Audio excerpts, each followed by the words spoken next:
দেশের মাটিতে বসছে বিশ্বকাপের আসর। আগামী সেপ্টেম্বরে নারীদের টি-20 বিশ্বকাপের নবম আসর বসবে বাংলাদেশে।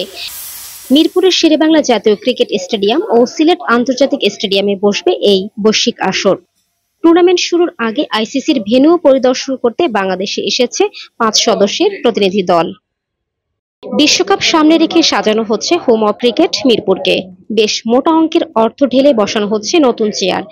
জাতীয় স্টেডিয়ামের চেয়ার দীর্ঘদিন ধরে ব্যবহার অনুপযোগী হওয়ায় সেগুলোর সংস্কার কাজ করছে বিসিবি। প্রায় 3 কোটি টাকা ব্যয় হচ্ছে এতে। বিপিএল আসরে চেয়ারগুলো নতুন করে বসানোর কথা থাকলেও তখন কাজগুলো ঠিকঠাক হয়নি। তবে সবশেষ বোর্ড মিটিংয়ে নতুন চেয়ার বসানোর অনুমোদন দেওয়া হয়। বিভিন্ন অংশের গ্যালারিতে নতুন করে বসছে প্রায় 7,500 চেয়ার। এর মধ্যে 7,000 ফোল্ডিং চেয়ার, যেগুলোর বয়স হয়েছিল 13 বছর। প্রতিটি ফোল্ডিং চেয়ারের দাম পড়েছে 3,830 টাকা। এখানে বিসিবির খরচ 2,68,10,000 টাকা। 92টি ফ্রেম স্ট্রাকচার নেওয়া হচ্ছে 92টি। এখানে প্রতিটির মূল্য 2,740 টাকা করে, যা বাবদ খরচ হচ্ছে 6,56,000 টাকা। পূর্ব গ্যালারিতে 260টি ফিক্সড চেয়ারের প্রতিটির মূল্য 1,550 টাকা।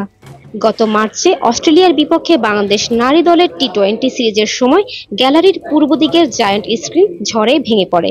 চেয়ার ছাড়াও শেরেবাংলায় বসবে নতুন জায়ান্ট স্ক্রিন। ফারজানা ববি, মানবজমিন।